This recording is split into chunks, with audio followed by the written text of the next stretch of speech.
ಸ್ನೇಹಿತರೆ, ಗೌರಿ ದೇವಿಯು ಪ್ರಕೃತಿ ಮಾತೆ. ಗೌರಿ ಹಬ್ಬ ಬಂತೆಂದರೆ ಹೆಣ್ಣು ಮಕ್ಕಳಿಗೆ ಎಲ್ಲಿಲ್ಲದ ಸಂಭ್ರಮ. ಶ್ರಾವಣ ಮಾಸದಲ್ಲಿ ಮತ್ತು ಭಾದ್ರಪದ ಮಾಸದಲ್ಲಿ ಪೂಜಿಸುವ ಗೌರಿ ಹಬ್ಬದಂದು ಬಾಗಿನವನ್ನು ಕೊಡುವ ಸಂಪ್ರದಾಯವಿದೆ. 16 ಜನ ಮುತ್ತೈದೆಯರಿಗೆ ಬಾಗಿನವನ್ನು ಕೊಡುವ ವಾಡಿಕೆ ಇದೆ. 16 ಬಾಗಿನ ಕೊಡಲು ಸಾಧ್ಯವಾಗದಿದ್ದಲ್ಲಿ 5 ಬಾಗಿನವನ್ನಾದರೂ ಕೊಡಬೇಕು. ಒಂದು ವೇಳೆ 5 ಬಾಗಿನವು ಕೊಡಲು ಸಾಧ್ಯವಾಗಿಲ್ಲ ಎಂದರೆ 2 ಬಾಗಿನವನ್ನಾದರೂ ಕೊಡಬೇಕು. ಒಂದು ತಾವು ಪೂಜಿಸುವ ಗೌರಿ ದೇವಿಗೆ, ಮತ್ತೊಂದು ಹಿರಿಯ ಮುತ್ತೈದೆಗೆ ಕೊಡಬೇಕು. ಇನ್ನು ಬಾಗಿನವನ್ನು ಯಾಕೆ ಕೊಡಬೇಕು, ಅದರ ಮಹತ್ವವೇನು, ಬಾಗಿನದಲ್ಲಿ ಇಡಬೇಕಾದ ವಸ್ತುಗಳ ಮಹತ್ವವೇನು, ಹೇಗೆ ಕೊಡಬೇಕು ಎನ್ನುವುದರ ಬಗ್ಗೆ ಮಾಹಿತಿಯನ್ನು ತಿಳಿಸ್ತೇನೆ. ಭಾದ್ರಪದ ಮಾಸದ ಪಾಡ್ಯ ತಿಥಿಯೆಂದು ಹೆಣ್ಣು ಮಕ್ಕಳು ಅಭ್ಯಂಜನವನ್ನು ಮಾಡಿ ಮೊರದ ಬಾಗಿನಕ್ಕೆ ಅಣಿಯಾದ ಮೊರವನ್ನು ಶುಭ್ರಗೊಳಿಸಬೇಕು. ಅದಕ್ಕೆ ಅರಿಶಿನ ಕುಂಕುಮ ಹಚ್ಚಿ ಚೆನ್ನಾಗಿ ಆರಿಸಿ ನಂತರ ಅದಕ್ಕೆ ಸುಮಂಗಲಿಯರು ಉಪಯೋಗಿಸುವ ವಸ್ತುಗಳು, ಭಕ್ಷ್ಯಗಳು ಹಾಕಿ ಮೊರದ ಬಾಗಿನವನ್ನ ಸಿದ್ಧಪಡಿಸಬೇಕು. ಬಾಗಿನವನ್ನು ಸ್ತ್ರೀಯರು ತಮ್ಮ ಸೌಭಾಗ್ಯ ವೃದ್ಧಿಗಾಗಿ ನೀಡಲು ಶಾಸ್ತ್ರದಲ್ಲಿ ತಿಳಿಸಲಾಗಿದೆ. ಬಾಗಿನ ದಾನದಿಂದ ಮುಟ್ಟಿನ ದೋಷದಿಂದುಂಟಾದ ಪಾಪವು ಪರಿಹೃತವಾಗುತ್ತದೆ. ತಮ್ಮ ಪತಿಯ ಆಯಸ್ಸು ಅಭಿವೃದ್ಧಿಯಾಗಲು ಇಂತಹ ಸಂದರ್ಭಗಳಲ್ಲಿ ಬಾಗಿನ ಕೊಡಬೇಕು. ಮತ್ತೊಂದು ಅರ್ಥದಲ್ಲಿ ಗೌರಿ ದೇವಿಯು ಅಂದರೆ ಗೌರಿ ದೇವಿಯನ್ನು ಮನೆ ಮಗಳಾಗಿ ನೋಡ್ತೇವೆ. ಹಾಗಾಗಿ ಗೌರಿ ದೇವಿಯು ತವರು ಮನೆಗೆ ಬಂದಿದ್ದಾಳೆ ಎನ್ನುವ ಭಾವನೆಯಿಂದ ಬಾಗಿನವನ್ನ ಕೊಡಬೇಕು. ಮೊರಕ್ಕೆ ಸಂಸ್ಕೃತದಲ್ಲಿ ವೇಣು ಪಾತ್ರ ಎಂದು ಹೇಳ್ತಾರೆ. ಮೊರಕ್ಕೆ ವಂಶಪಾತ್ರ, ವೇಣು ಪಾತ್ರ, ಶೂರ್ಪ ಇಂತಹ ಮೊದಲಾದ ಹೆಸರುಗಳಿವೆ. ಮುಖ್ಯವಾಗಿ ವಂಶಪಾತ್ರ ದಾನವು ದಾನ ಮಾಡಿದವರ ವಂಶವನ್ನು ಬೆಳಗಿಸುತ್ತದೆ. ಮೊರದ ಬಾಗಿನಕ್ಕೆ ನಾವು ಬಿದಿರನ್ನ ಉಪಯೋಗಿಸ್ತೀವಿ. ಬಿದಿರು ಯಾವ ರೀತಿ ಒಂದರ ಜೊತೆಗೆ ಮತ್ತೊಂದು ಹುಟ್ಟಿರುತ್ತದೆಯೋ ಹಾಗೆ ನಮ್ಮ ವಂಶವು ಸಂತಾನದಿಂದ ತುಂಬಲಿ ಎಂಬ ಭಾವನೆ ವಂಶಪಾತ್ರ ದಾನದಲ್ಲಿದೆ. ಈ ಕಾರಣದಿಂದಲೇ ಪ್ಲಾಸ್ಟಿಕ್ ಡಬ್ಬಗಳಲ್ಲಿ ಬಾಗಿನವು ನಿಷೇಧ ಮಾಡಲಾಗಿದೆ. ಮೊರವಾದರೂ ಯಾವ ಭಾಗದಲ್ಲಿಯೂ ಭಿನ್ನವಾಗಿರಬಾರ್ದು. ಹುಳುಗಳು, ರಂಧ್ರ ಮಾಡಿರುವಂತಹ ಹೀಗೆ ಮೊರಗಳನ್ನ ದಾನ ಮಾಡಲು ಉಪಯೋಗಿಸಬಾರ್ದು. ಮೊರವು ಅಖಂಡವಾಗಿರಬೇಕು ಅಂತ ಹೇಳ್ತಾರೆ. ಬಾಗಿಣದಲ್ಲಿ 2 ಹೊಸ ಮೊರಗಳಿರುತ್ತವೆ. ಇದು ಬಿದಿರಿನಿಂದ ತಯಾರಿಸಲ್ಪಟ್ಟಿರುತ್ತದೆ. ಬಿದಿರಿನಲ್ಲಿ ಲಕ್ಷ್ಮೀ ದೇವಿಯ ಸನ್ನಿಧಾನವಿರುತ್ತದೆ. ಬಿದಿರು ಎಂದರೆ ವಂಶ. ನಮ್ಮ ವಂಶದಲ್ಲಿರುವ ಎಲ್ಲರಿಗೂ, ನನಗೂ ಸಹಿತ ಸೌಭಾಗ್ಯ, ಕಾಂತಿ, ನೇತ್ರ, ಧನ, ಧಾನ್ಯ, ಸಮೃದ್ಧಿ, ತಾಳಿ ಭಾಗ್ಯ, ಕಾಲುಂಗರ ಭಾಗ್ಯ ಮುಂತಾದ ವಸ್ತುಗಳನ್ನು ಅನುಭವಿಸುವ ಸಾಮರ್ಥ್ಯತೆ ಉಂಟಾಗಲಿ ಎಂದು ಬಾಗಿಣದಲ್ಲಿರುವ ವಸ್ತುಗಳು ಸೂಚಿಸುತ್ತವೆ. ಮರದ ಬಾಗಿಣವನ್ನು ಲಕ್ಷ್ಮೀನಾರಾಯಣ ಎಂದು ಸಹ ಹೋಲಿಸಲಾಗುತ್ತದೆ. ಮರದ ಬಾಗಿಣದಲ್ಲಿ ನಾರಾಯಣನ ಅಂಶ ಇರುತ್ತದೆ. ಬಿದಿರಿನಲ್ಲಿ ಲಕ್ಷ್ಮೀ ದೇವಿಯ ಸನ್ನಿಧಾನವಿರುತ್ತದೆ. ಬಾಗಿಣದಲ್ಲಿ 16 ರೀತಿಯ ವಸ್ತುಗಳನ್ನ ಇಡುತ್ತೇವೆ. ಈ 16 ವಸ್ತುಗಳು 16 ಮುತ್ತೈದೆ ದೇವತೆಯರು ಎಂದು ಸೂಚಿಸಲಾಗಿದೆ. ಮರವೆಂಬ ನಾರಾಯಣ ಮತ್ತು ಒಳಗಿರುವ ಲಕ್ಷ್ಮಿಯರು ತರಹ ಜೊತೆಯಲ್ಲಿ ದಂಪತಿಗಳು ಲಕ್ಷ್ಮೀನಾರಾಯಣರ ತರಹ ಇರಲಿ ಎನ್ನುವ ಕಾರಣಕ್ಕೆ ಮತ್ತು ಸುಮಂಗಲಿತನ ಯಾವಾಗಲೂ ಇರಲಿ ಎನ್ನುವ ಕಾರಣಕ್ಕೆ 16 ಸುಮಂಗಲಿ ದೇವತೆಗಳ ಸಾಕ್ಷಿಯಾಗಿ ಬಾಗಿಣ ಕೊಡ್ತಾರೆ. ಈ 16 ದೇವತೆಗಳು ಸಂಸಾರದಲ್ಲಿ ಯಾವುದೇ ತರಹದ ಕಷ್ಟ, ನೋವು, ದುಃಖ ಬಂದರೂ ನಮ್ಮನ್ನು ರಕ್ಷಿಸಲಿ ಎಂದು ನೆನೆದು ಬಾಗಿಣ ಕೊಡಬೇಕು. ಈ 16 ದೇವತೆಗಳನ್ನೇ ನಾವು ಸ್ಮರಿಸುತ್ತಾ ಸ್ವರ್ಣಗೌರಿ ಹಬ್ಬದಲ್ಲಿ 16 ಗಂಟುಗಳುಳ್ಳ ದಾರವನ್ನು ಸಹ ಪೂಜೆ ಮಾಡ್ತೀವಿ. 16 ಎಳೆ ಗೆಜ್ಜೆ ವಸ್ತ್ರವನ್ನ ಸಹ ದೇವರಿಗೆ ಅರ್ಪಿಸ್ತೀವಿ. 16 ಬಾಗಿಣವನ್ನ ಕೊಡಬೇಕು ಎಂದು ಗ್ರಂಥಗಳಲ್ಲಿ ಹೇಳಿದ್ದಾರೆ. ಸ್ವರ್ಣಗೌರಿ ವ್ರತದಲ್ಲಿ 16 ಎನ್ನುವುದು ಮಹತ್ವವಾದದ್ದು. ಈ 16 ಎನ್ನುವುದಕ್ಕೆ ಮತ್ತೊಂದು ಅರ್ಥ ಇದೆ. 16 ಎಂದರೆ ಪಂಚನ್ಮಾತ್ರೆಗಳು, ಶಬ್ದ, ಸ್ಪರ್ಶ, ರೂಪ, ರಸ, ಗಂಧ ಮತ್ತು ಪಂಚಭೂತಗಳು, ನೀರು, ಅಗ್ನಿ, ವಾಯು, ಆಕಾಶ, ಪೃಥ್ವಿ ಎಂದು ಮತ್ತು ಪಂಚಕರ್ಮೇಂದ್ರಿಯಗಳು ಇವಿಷ್ಟು ಸೇರಿ 15 ತತ್ವಗಳು, ಜೊತೆಗೆ ಮನಸ್ಸು ಸೇರಿ 16 ತತ್ವಗಳು ಸಹ ಈ 16 ಸೂಚಿಸುತ್ತದೆ. ಇನ್ನು ಮರದ ಬಾಗಿಣದಲ್ಲಿ ಯಾವ್ಯಾವ ಪದಾರ್ಥಗಳನ್ನ ಹಾಕಬೇಕು ಅಂದರೆ, ಮೊದಲಿಗೆ ಅರಿಶಿನ, ಕುಂಕುಮ, ಸಿಂಧೂರ, ಕನ್ನಡಿ, ಬಾಚಣಿಗೆ, ಕಾಡಿಗೆ, ಅಕ್ಕಿ, ತೊಗರಿ ಬೇಳೆ, ಉದ್ದಿನ ಬೇಳೆ, ತೆಂಗಿನಕಾಯಿ, ವೀಳ್ಯದೆಲೆ, ಅಡಿಕೆ, ಹಣ್ಣುಗಳು, ಬೆಲ್ಲ, ವಸ್ತ್ರ ಮತ್ತು ಹೆಸರುಬೇಳೆ. ಅರಿಶಿನ. ಅರಿಶಿನ ದಾನದಿಂದ ತೊನ್ನು ಮುಂತಾದ ಚರ್ಮರೋಗ ಬಾರದಿರುವಿಕೆಯನ್ನು ತಿಳಿಸುತ್ತದೆ. ಅರಿಶಿನ ದಾನ ಮಾಡಿದಷ್ಟು ರೋಗ ನಿವಾರಣೆಯಾಗುತ್ತದೆ. ಸುಮಂಗಲಿತನ ಯಾವಾಗಲೂ ಇರಲಿ ಎಂಬ ಉದ್ದೇಶಕ್ಕೆ ಮೊದಲು ಅರಿಶಿನ ಕೊಡುತ್ತಾರೆ. ಇನ್ನು ಕುಂಕುಮವನ್ನು ಯಾರು ಧರಿಸುತ್ತಾರೋ ಅವರು ಬಹಳ ತೇಜಸ್ಸು ಮತ್ತು ನಂಬಿಕೆ ಜಾಸ್ತಿಯಾಗುತ್ತೆ. ಕುಂಕುಮ ಧಾರಣೆಯಿಂದ ದೈವ ಶಕ್ತಿ ಜಾಸ್ತಿಯಾಗುತ್ತದೆ. ದೃಷ್ಟಿದೋಷ ನಿವಾರಣೆಯಾಗುತ್ತದೆ.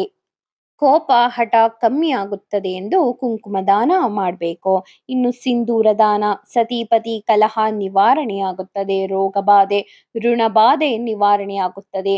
ಮನೆಯಲ್ಲಿ ಸಂದೇಹ, ಜಗಳ, ಮಾಂತ್ರಿಕ ದೋಷಗಳು ಇದ್ದರೆ ನಿವಾರಣೆಯಾಗುತ್ತದೆ.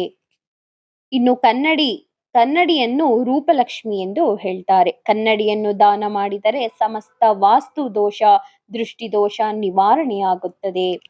ಬಾಚಣಿಗೆ ದಾನ ಮಾಡಿದರೆ ತಲೆಗೆ ಸಂಬಂಧಿಸಿದ ಕಾಯಿಲೆಗಳು, ಯೋಚನೆಗಳು ಕಡಿಮೆ ಆಗುತ್ತದೆ ಮತ್ತು ರೂಪವತಿಯಾಗುತ್ತಾರೆ.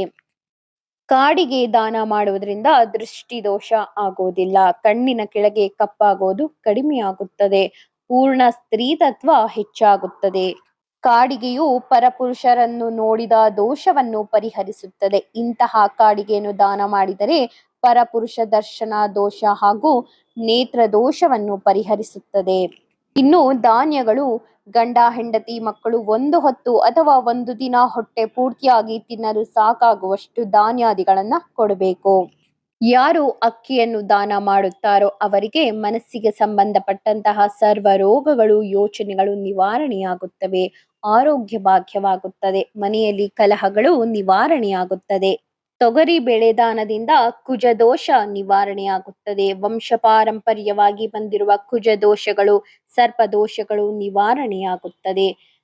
ಉದ್ದಿನ ಬೇಳೆ ದಾನ ಮಾಡುವುದರಿಂದ ಪಿತೃಶಾಪ ನಿವಾರಣೆಯಾಗುತ್ತದೆ. ನೀವು ಶ್ರಾದ್ದಗಳಲ್ಲಿ ಮಾಡಿರುವ ತಪ್ಪುಗಳ ಫಲ ಕಡಿಮೆಯಾಗುತ್ತದೆ.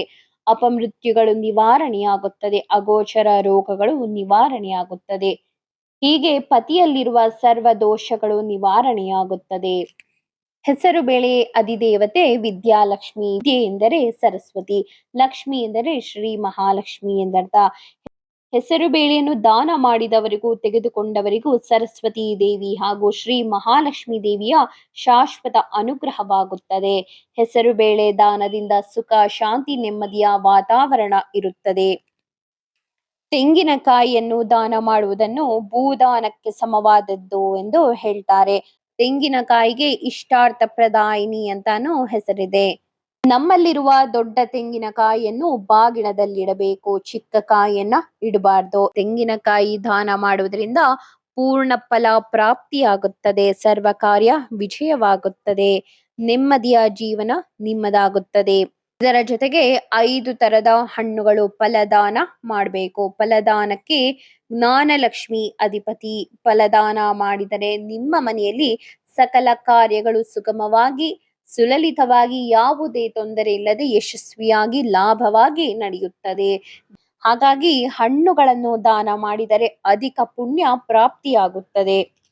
ಬೆಲ್ಲವನ್ನ ರಸಲಕ್ಷ್ಮಿ ಎಂದು ಹೇಳ್ತಾರೆ. ಬೆಲ್ಲದ ಅಭಿಮಾನ ದೇವತೆ ರಸಲಕ್ಷ್ಮಿ. ಬೆಲ್ಲದಲ್ಲಿ ಬ್ರಹ್ಮದೇವರು, ಶ್ರೀ ಮಹಾಲಕ್ಷ್ಮಿ, ಶ್ರೀ ಮಹಾಗಣಪತಿ ದೇವರ ಸಾನ್ನಿಧ್ಯ ಇರುತ್ತದೆ. ಬೆಲ್ಲ ದಾನ ಮಾಡಿದರೆ ಬಹಳಷ್ಟು ಯೋಚನೆಗಳು ನಿವಾರಣೆಯಾಗುತ್ತದೆ. ನಿತ್ಯ ದಾರಿದ್ರ್ಯ ನಿವಾರಣೆಯಾಗುತ್ತದೆ. ಜೀವನದಲ್ಲಿ ಉತ್ತಮ ಮಟ್ಟಕ್ಕೆ ಅಭಿವೃದ್ಧಿಯಾಗುತ್ತದೆ. ಸುಮಂಗಲಿಯರು ಪ್ರತ್ಯಕ್ಷ ಸ್ತ್ರೀ ದೇವತೆಗಳ ಸ್ವರೂಪ ಹಾಗೂ ಕುಲದೇವತೆಯ ಸ್ವರೂಪ. ಹಾಗಾಗಿ ಈ ರೀತಿ ನೀವು ತಿಳಿದು ಬಾಗಿಣ ಕೊಡುವಾಗ ವಸ್ತ್ರದಾನ ಮಾಡಬೇಕು. ಹೀಗೆ ಮಾಡುವುದರಿಂದ ವಸ್ತ್ರ ದಾರಿದ್ರ್ಯ ನಿವಾರಣೆಯಾಗುತ್ತದೆ. ಕುಲದೇವತೆಗೆ ತೃಪ್ತಿಯಾಗುತ್ತದೆ. ಸುಮಂಗಲಿ ದೋಷಗಳು ನಿವಾರಣೆಯಾಗುತ್ತದೆ ಮತ್ತು ಸ್ತ್ರೀ ಶಾಪಗಳು ನಿವಾರಣೆಯಾಗುತ್ತದೆ. ಹಾಗಾಗಿ ವಸ್ತ್ರಗಳು ಎಂದರೆ ಸಾಧ್ಯವಿದ್ದಲ್ಲಿ, ಅನುಕೂಲವಿದ್ದಲ್ಲಿ 9 ಗಜದ ಸೀರೆಯನ್ನ ಕೆಲವರು ಇಡ್ತಾರೆ ಮತ್ತು ಕುಪ್ಪಸ ಅಂದರೆ ಬ್ಲೌಸ್ ಪೀಸ್ ಅನ್ನ ಇಡಬೇಕು. ವೀಳ್ಯದೆಲೆಗೆ ದೇವತೆ ಧನಲಕ್ಷ್ಮಿ. ತಾಂಬೂಲ ದಾನ ಮಾಡುವುದರಿಂದ ಧನಲಕ್ಷ್ಮಿ ಅನುಗ್ರಹವಾಗಿ ಧನ ಪ್ರಾಪ್ತಿಯಾಗುತ್ತದೆ. ಮಹಾಲಕ್ಷ್ಮಿ ಪ್ರಸನ್ನಳಾಗುತ್ತಾಳೆ. ಹಣದ ಸಮಸ್ಯೆ, ಆರ್ಥಿಕ ಸಮಸ್ಯೆ ನಿವಾರಣೆಯಾಗುತ್ತದೆ. 5 ವೀಳ್ಯದೆಲೆ ಅಥವಾ 2 ವೀಳ್ಯದೆಲೆಯನ್ನ ಇಡಬಹುದು. ವೀಳ್ಯದೆಲೆ ಜೊತೆಗೆ ಅಡಿಕೆ.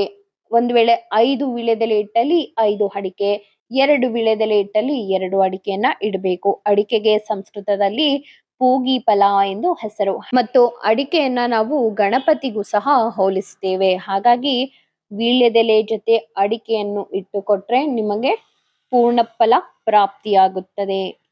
ಇನ್ನು ತುಂಬಾ ಅನುಕೂಲ ಇರ್ತಕ್ಕಂಥವ್ರು ಸೌಭಾಗ್ಯ ಚಿಹ್ನೆಯಾದ ತಾಳಿ ಮತ್ತು ಕಾಲುಂಗರವನ್ನು ಸಹ ಬಾಗಿಣದಲ್ಲಿ ಇಡ್ತಾರೆ. ಸುವರ್ಣದ ತಾಳಿ ಎಂದರೆ ಬಂಗಾರದ ತಾಳಿ ಅತ್ಯಂತ ಶ್ರೇಷ್ಠ. ಶಕ್ತಿ ಇರದಿದ್ದರೆ ನಿಮ್ ಕೈಲಿ ಕಿಂಚಿತ್ ಧನವನ್ನಾದರೂ ದಕ್ಷಿಣೆಯನ್ನ ದಾನ ಮಾಡಬಹುದು. ಇವೆಲ್ಲವೂ ಬಾಗಿಣದಲ್ಲಿ ಇಡಬೇಕಾದ ವಸ್ತುಗಳು. ಮೊರದಲ್ಲಿ ಒಂದು ಬಾಳೆ ಎಲೆ ಅಥವಾ ಒಂದು ಮುತ್ತುಗದ ಎಲೆಯನ್ನ ಇಡಬೇಕು. ಅದರಲ್ಲಿ ಈ ವಸ್ತುಗಳನ್ನ ಜೋಡಿಸ್ಬೇಕು. ಬಾಳೆ ಎಲೆ, ಮುತ್ತುಗದ ಎಲೆ ಸಿಗೋದಿಲ್ಲ ಅಂದ್ರೆ ಪೇಪರ್ನ ಹಾಸಿ ಬಾಗಿಣದ ಒಳಗಡೆ, ಮೊರದ ಒಳಗೆ ಪೇಪರನ್ನ ಹಾಸಿ ಅದರ ಮೇಲೆ ಈ ವಸ್ತುಗಳನ್ನ ಇಟ್ಟು ಕೊಡಬಹುದು. ಗೌರಿ ಪೂಜೆಯನ್ನು ಮಾಡುವಾಗ ಈ ಮೊರದ ಬಾಗಿಣಕ್ಕೂ ಸಹ ಪೂಜೆಯನ್ನ ಮಾಡಬೇಕು. ಪೂಜೆ ಎಲ್ಲ ಆದ ನಂತರ ತಾವು ಪೂಜಿಸುವ ಗೌರಮ್ಮನಿಗೆ ಮೊದಲು ಬಾಗಿಣವನ್ನ ಕೊಡಬೇಕು. ನಂತರ ಬಂದಿರುವ ಮುತ್ತೈದೆಯರ ಪಾದವನ್ನು ತೊಳೆದು ಅರಿಶಿಣ ಕುಂಕುಮದಿಂದ ಅಲಂಕರಿಸಿ ಹೂ ಮುಡಿಯಲು ಕೊಟ್ಟು ಮುತ್ತೈದೆಯ ಸೆರಗು ಹಾಗೂ ತನ್ನ ಸೆರಗನ್ನು ಮೊರದ ಮೇಲೆ ಹರಡಿ 3 ಬಾರಿ ತೂಗುತ್ತಾ ನಂತರ ದಾನ ಮಾಡಬೇಕು. ದಾನ ಗೌಪ್ಯವಾಗಿರಲೆಂದು 1 ಬಾರಿ ತೋರಿಸಿ ನಂತರ ನೀಡಬೇಕು. ಬಾಗಿಣವನ್ನು ಕೊಟ್ಟು ಮುತ್ತೈದೆಯ ಕಾಲಿಗೆ ನಮಸ್ಕರಿಸಿ ಆಶೀರ್ವಾದ ತೆಗೆದುಕೊಳ್ಳಬೇಕು. ಮೊರವು ಚೆನ್ನಾಗಿರಬೇಕು, ಭಿನ್ನವಾಗಿರಬಾರ್ದು. ಮೊರವು ಯಾವ ಭಾಗದಲ್ಲಿಯೂ ತುಂಡಾಗಿರಬಾರ್ದು. ಇದು ನಮ್ಮ ವಂಶದಲ್ಲಿ ಯಾರು ಸಂತಾನಹೀನರಾಗದಿರುವಿಕೆಯನ್ನು ನಮ್ಮ ಮುಂದಿನ 3 ಪೀಳಿಗೆಗಳಲ್ಲಿ ಮಕ್ಕಳನ್ನು ತೊಟ್ಟಿಲಿನಲ್ಲಿ ತೂಗುವ ಭಾಗ್ಯ ಬರಲೆಂದು 3 ಬಾರಿ ತೂಗಿಸಿ ಕೊಡಬೇಕು. ಸ್ತ್ರೀಯರ ಸೆರಗು ಸೌಭಾಗ್ಯವನ್ನು ಬೇಡುವ ಸಾಧನವಾಗಿದೆ. ಮುತ್ತೈದೆಯ ಸೆರಗಿನಲ್ಲಿದ್ದ ಮುತ್ತೈದೆತನವನ್ನು ನಮಗೂ ಅನುಗ್ರಹಿಸು ಎಂದು ಬೇಡುವುದೇ ಮೊರದ ಮೇಲೆ ಸೆರಗನ್ನು ಹಾಸುವುದು. ಮೊರದ ಮೇಲೆ 2 ವೀಳ್ಯದೆಲೆ ಅಡಿಕೆ ಹಣ್ಣನ್ನು ಇಟ್ಟು ಬಾಗಿಣವನ್ನು ಕೊಡಬೇಕು. ಹೀಗೆ ಮೊರದ ಬಾಗಿಣವು ಸೌಭಾಗ್ಯತನ, ಗಂಡನಿಗೆ ಆಯುಷ್ಯದಾನ, ವಂಶೋದ್ಧಾರ ಮೊದಲಾದವುಗಳನ್ನು ಉಂಟು ಮಾಡುವುದರಿಂದ ಗೌರಿ ಹಬ್ಬ, ಲಕ್ಷ್ಮೀ ಹಬ್ಬ, ಮದುವೆಗಳಲ್ಲಿ ಈ ರೀತಿ ಬಾಗಿಣವನ್ನು ಕೊಡುವ ಸಂಪ್ರದಾಯವಿದೆ. ಶ್ರೀ ಕೃಷ್ಣ ಅರ್ಪಣಮಸ್ತು. ಧನ್ಯವಾದಗಳು.